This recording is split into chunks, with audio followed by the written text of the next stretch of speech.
Poštovani gledalci, knjige su poput ljudi. Malo ih je originala. Malo knjiga menja život. Čini mi se da je ova jedna od tih, jer ovo je knjiga koja razbija tabuje. Prvi put na jednom mestu su spiskovi streljanih, depeše i drugi originalni dokumenti, a ono što je meni duboko promenilo čitav odnos prema tom vremenu je slika knjige streljanih na kojem je brižljiva ruka podebljavala slova. Kada se u Srbiji svede bilans građanskog rata, dolazimo do poražavajućih saznanja da su se dojučerašnji susedi, zemljaci, pa čak i rođaci, nemilosrdno satirali. Naravno, temeljno su istraživani i javnosti predočavani svi zločini koje je vršila Srpska državna straža, Srpski dobrovoljački korpus na terenu u Srbiji, masovna hapšenja i učestvovanje u logorisanju lica koje su bile pristalice partizanskog pokreta. Takođe, represija i zločini snaga jugoslovenske vojske u otadžbini, gde su kao paradigma poslužili i poznati su zločini u Vraniću i Drugovcu s kraja 1943. odnosno s proleća 1944. godine, gde su nemilosrdno ubijani civili koji čak nisu ni bili previše povezani sa Komunističkom partijom Jugoslavije ili upleteni u partizanske aktivnosti. S druge strane, novije istraživanja pokazuju da je u pojedinim krajevima u Srbiji teror partizanskih snaga zapravo odnosio najveći broj civilnih žrtava u Drugom svetskom ratu. Primjer radi, u Smederevskom kraju, u 3 sreza, popisane su sve žrtve Drugog svetskog rata, civilne žrtve, i pokazalo se da su partizanski odredi tokom Drugog svetskog rata, a potom i OZNA po okončanju rata, usmrtile najveći broj civila i da je taj broj ubijenih civila od OZNA i partizana čak veći od onog broja žrtava koje su usmrtili okupatori. To su zaista porazne činjenice koje su nekako dugo bile skrivane od javnosti u Srbiji i pokazuje se da to nije usamljen primer, već da i u nekim drugim istraživanjima u zapadnoj Srbiji ili na jugoistoku zemlje takođe najveći broj civilnih žrtava pada od tih revolucionarnih snaga, jeli? I da je pogotovo tokom samog rata u tom teroru koji je karakterisao sve partizanske odrede, do tih likvidacija dolazilo bez ikakvih sudskih odluka, da su one bile često vrlo surove.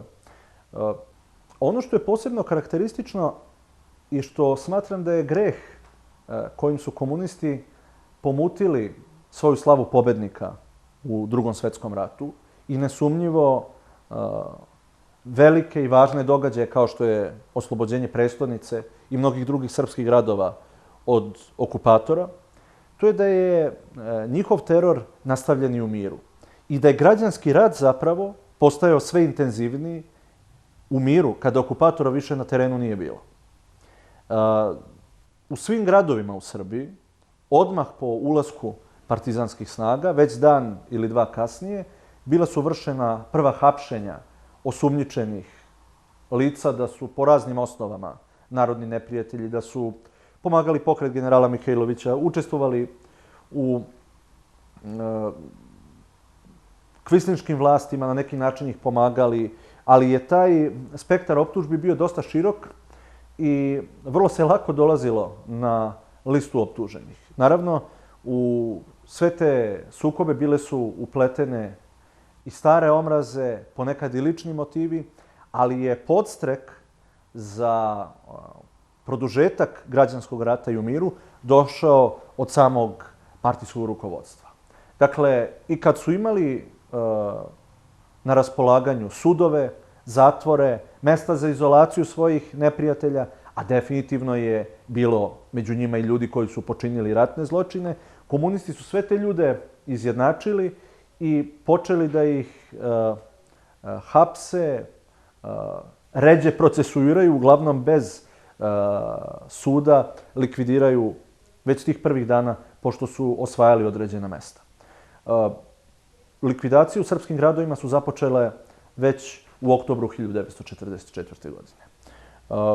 Ono što je karakteristično za taj period jeste da su ljudi bili hapšeni, po nekoliko dana držani u zatvoru, svega po nekoliko dana, dakle isleđivani. Ponekad se dešavalo da iste noći budu i hapšeni i likvidirani i potom na tajnim mestima bili zakopavani u grobnicama koje će u svakom mestu postati svojevrsne javne tajne tih lokalnih sredina. Državna komisija za tajne grobnice ubijenih posle 12. septembra 1944.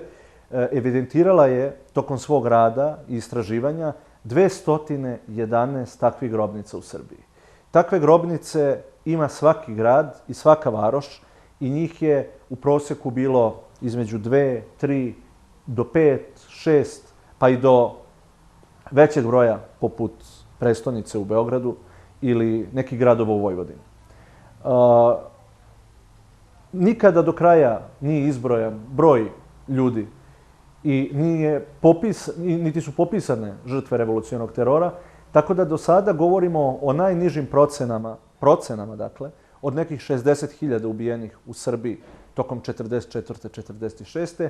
mada se smatra da je moguće taj broj veći. O tome do sada nismo uspeli da prikupimo sve relevantne istorijske izvore. Sakupljeni su mnogi dokumenti, depeše, dojave, knjige streljanih koje nam daju precizne podatke za pojedine regione, ali za pojedine veće gde je taj intenzitet represije od 44. do 46. bio i najintenzivniji, i najprisutniji, poput Beograda, Šapca, Kragujevca. Takvi podaci i danas, nažalost, nedostaju. Zna se da je među njima bilo i ljudi koji, kako su već savremenici govorili, koje nijedan sud ne bi oslobodio, jer su zaista učestvovali u saradnji sa okupatorom ili u ratnim zločinima, ali je bio i veliki broj nevinih ljudi. Zajedničko za njih je da su im većinom izostajali sudski procesi. Pritom, u Srbiji je slomljena kičma srednjoj klasi i u Srbiji je dobrim delom eliminisana njena elita. Dakle, kada govorimo o 1944. Zapažamo da je u Srbiji nestajala i njena elita, ali da su revolucionarnim terorom bile pogođene i razne kategorije stanovništva za koje se ne bi moglo reći da su na bilo koji način u ratu učestvovale u bilo kakvom zločinu ili se ogrešili o svoj narod. Nama je poznat i niz ličnih sudbina tih ljudi, svaka je podjednako potresna, tako da cifre koje citiramo nikako ne bi smele da se pretvore u hladnu i često nesigurnu statistiku. Međutim, ono što je do sada utvrđeno jeste da je Državna komisija za tajne grobnice ubijenih posle 12. septembra 1944. popisala 4.636 osoba, odnosno dece, dakle preko 4.500 dece ubijenih u tom periodu od 1944. do 1946. Da je popisano preko 3.800 žena. Znate, mi s jedne strane imamo taj partizanski mit o emancipaciji žena, koji je vremenom zaista postoji činjenica. One su već 1945. na novembarskim izborima dobile prvi put i svoje pravo glasa, ali im je nestalo i pravo izbora, budući da više nisu mogle da biraju, ali imamo i činjenicu da je 3.800 žena po najnižim procenama likvidirano u Srbiji od 1944. do 1946. Zatim, do sada je popisano oko 120 pravnika i sudija, 70 novinara, 370 učenika, profesora i inženjera, oko 160 sveštenika, oko 80 glumaca i umetnika. Dakle, važno je, mislim, da i precizno navedemo ove brojke, jer one takođe govore o prirodi režima koji je uspostavljen 1944. i 1945. godine u Srbiji. Ono što svakako upada u oči, to je da su najmnogobrojnije likvidacije organizovane u najblagorodnijim krajevima Srbije, kao što su Užice i Čačak. Tamo je ogroman broj ljudi stradao na tajnim lokacijama. Ako to stavimo u istorijsku ravan, vidjet ćemo da je zapanjujući način organizovanja OZNE, koja je naravno bila ćerka samog NKVD-a. To su opisi u kojima su naša dva istoričara, naši domaćini ove emisije, dozvolite, pomalo i zamuckivali, jer su zločini bili zastrašujući. Pogledajte na šta je to ličilo. Dakle, to je već 4. faza. Imali smo znači hapšenje, imali smo isleđivanje, imali smo likvidacije, imali smo objave, saopštenja vojnih sudova, sada imamo zapravo, to je 5. faza, maskiranje tih tajnih grobnica i na neki način zabrana pristupa porodicama. Postoje o tome i dokumenti koji zabranjuju. I u 6. fazi, ono što se dugo nije znalo, što se pretpostavljalo da ne postoji, došla je naredba da se radi evidencija. I mi zaista u 2/3 okruga u Srbiji, barem ako ne više, imamo prilično dobro sređenu građu u tome, istorijsku građu. Kakva je ta istorijska građa? To je građa u vidu spiskova i knjiga streljanih, gde imate poimenice za to i to selo u okolini Zaječara, Pirota, Niša, koliko je ljudi streljano. Sastavljeno od samih opunomoćenika OZNE. Čak više puta revidirano, proveravano, dopunjavano. Tipa, saznali smo da je taj Petar Perić likvidiran u okolini Bajine Bašte. Dodaju na spisak rukom, onako, recimo, spisak iz nekog sela u okolini Leskovca. Sad vam govorimo o konkretnom primjeru. Znači, to se revidiralo 46. 48. 56. Znači, iz nekog razloga ta vlast tada se nije plašila nekakve, da kažem, pravde, odnosno odgovornosti za učinjene mnoge zločine, već je želela da ima evidenciju. Jedan je razlog, dakle, nepostojanja straha odgovornosti, jer mi smo sad uzeli vlast i mi smo skršili sve što može da se skrši od političkih protivnika, ne odgovaramo nikom ništa i mi smo potpuno, dakle, stvorili jedan nov sistem koji će trajati do veka.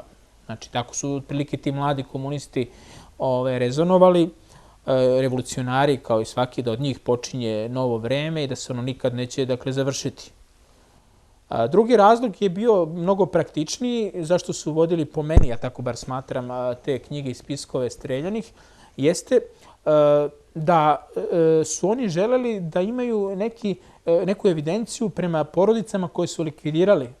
Jer znate, vi možete sad recimo iz neke porodice koja je bila klasni politički neprijatelj, iz porodice Branka Popovića, Petra Zeca, Ilije Pržića i drugih ljudi koji su streljali, da postignete i karijeru, da postanete čak i komunista kasnije u onom sistemu, 50-ih, 60-ih naročito, kada se prestalo tome voditi evidencija, ali ako počnete da budete i kandidat za neku partijsku funkciju, za neku društveno odgovornu funkciju, a ne samo za neke tehnička zanimanja, vama će to da se nađe u dosijeu. Vi ćete biti iz porodice streljanog tog i tog. Vaš deda je bio to i to. I vi ste na neki način ipak bili društveno obeleženi. To je po meni drugi razlog zašto se vodila evidencija, jer je OZNA, a to je poznato ne samo kod OZNA, nego i drugim totalitarnim sistemima, vodila brigu o svim bitnim podacima za neka, kako su oni to govorili, bezbednosno interesantna lica, pa je podatak da vam je otac ili deda streljan na onoj strani, tako se govorilo, bio jedan vrlo važan, dakle, podatak za bezbednosnu službu. Dakle, to su 6 faza po kojima se dešavao scenario i tehnologija likvidacije u Srbiji. Ko su ljudi koji su streljani po Srbiji u tom vremenu od septembra 1944. do marta 1945. godine? Zaista, ne može se osporiti da su neki ljudi trebali da budu pozvani na odgovornost, s obzirom da su bili u Nedićevom aparatu, da su bili neki čak i pripadnici policije, istražnih organa, 5. onog odeljenja koje je gonilo ljude i vodilo na Banjicu i tako dalje. I to bi, naravno, svaki sud u bilo kakvoj demokratskoj i pravnoj državi dao na procesuiranje, mnoge i kaznio smrtnom kaznom.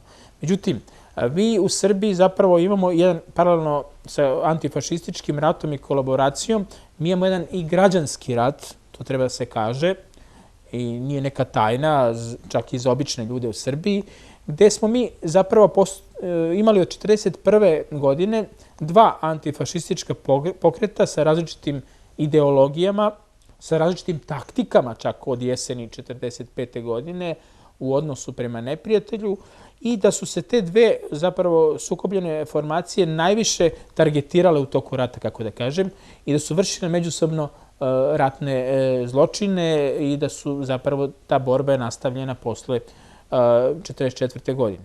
Osim tog građanskog rata i ratne odmazde, treba imati u vidu da je nova vlast revolucionarna imala i druge motive, a to su ideološko-klasni i politički motivi prema ljudima koji nisu, kako se zove, bili simpatizeri komunista.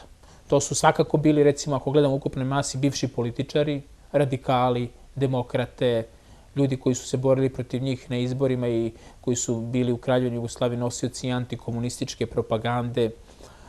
Imućniji ljudi, predsjednici opština, kmetovi, kafedžije, vlasnici kapitala uopšte.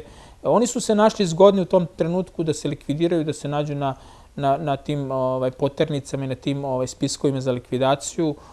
Iz tog klasnog razloga su bili bogati, zamerili su se nekim radnicima možda ili su ljudi bili kivni na njihov kapital i najlakše im je bilo uzeti imovinu tako što se likvidiraju, fabrike i kuće se uzmu, oni se isteraju, žena, deca napolje njihova i na taj način reše se ta pitanja. Inače, treba znati da je u Srbiji oko 80% imovine uzeto merom konfiskacije.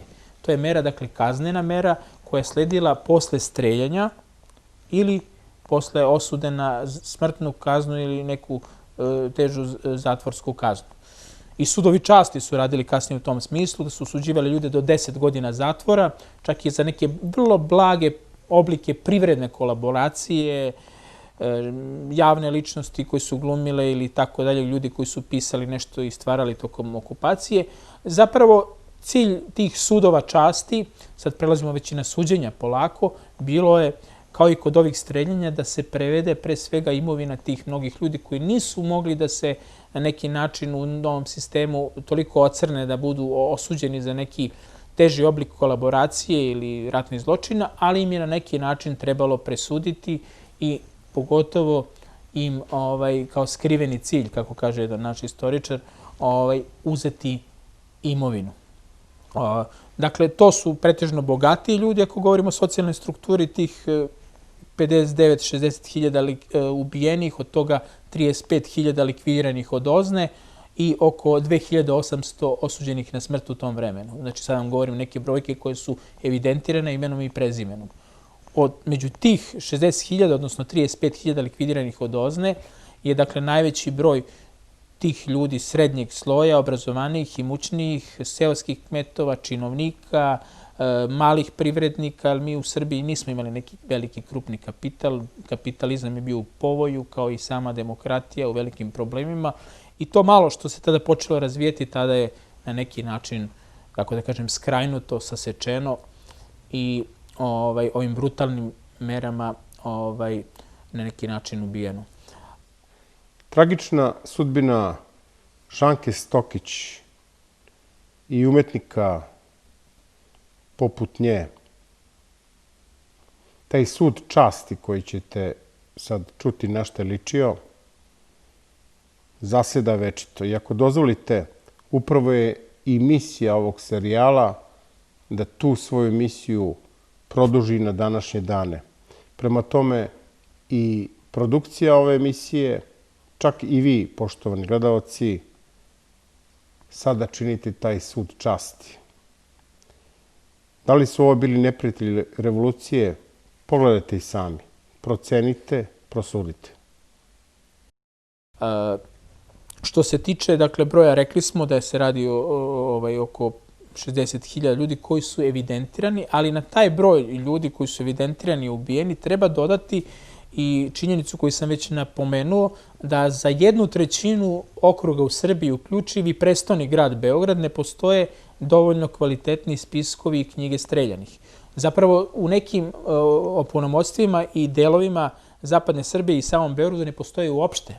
Već smo uspeli na osnovu nekih sekundarnih ili sporednih izvora da evidentiramo određen broj lica, ako me razumete. Tako da, u tom smislu, broj likvidiranih OZNA je svakako veći i nije 35.000 od tih 60, nego je svakako preko 40.000, ali to bi već bile neke samo procene o kojima mogu da govorim na osnovu ovih opštih rezultata popisa državne komisije i te procene po meni nisu neutemeljene, jer ako je postojalo toliko ljudi likvidiranih u Srbiji, imamo dobre sređene popise za Smederevo, Leskovac, Zaječar, mora biti da su takve knjige postojale i za Beograd. Mi smo pronašli možda 3-4 od 16 odeljenja u Beogradu.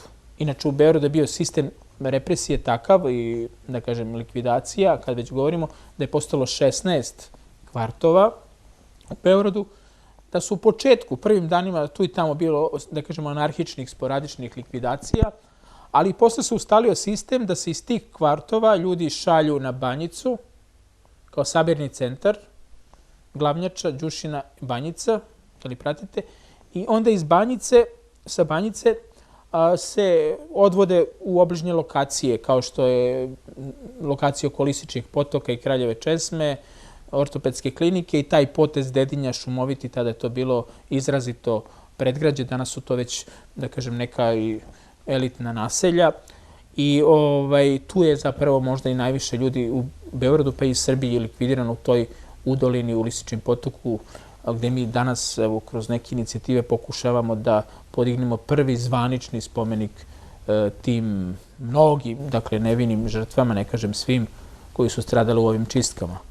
Eto, to je otprilike i struktura i broj ljudi i tehnologija nasilja i to nasilje negde se završilo na ovaj način, da kažem, preki, početkom februara, polovinom februara. To ima u nekim dokumentima, a opisuje više desetina tih ljudi koji su prošli te zatvore i tu torturu i čekajući taj smrtni ishod. Možda najlepši opis je opisao disident, sveštenik Sava Banković, koji je proveo u niškom zatvoru nekoliko meseci zajedno sa mnogim ljudima koji su čekali da budu odvedeni na streljanje. I on je možda najbolje od svih i vrlo je retka takva, da kažem, biografija, ali je isto lepo i slikovito, tragično opisao tu situaciju, gde on čeka negde 2 meseca, svake noći ljudi nabijeni u, kako se zove, ćelije po 30, 40, 50, čekaju da im presude 2, 3 oznaša koje svako veče dolaze i bukvalno skoro odokativno ocenjuju ko je za smrt, ko će sačekati sledeću noć.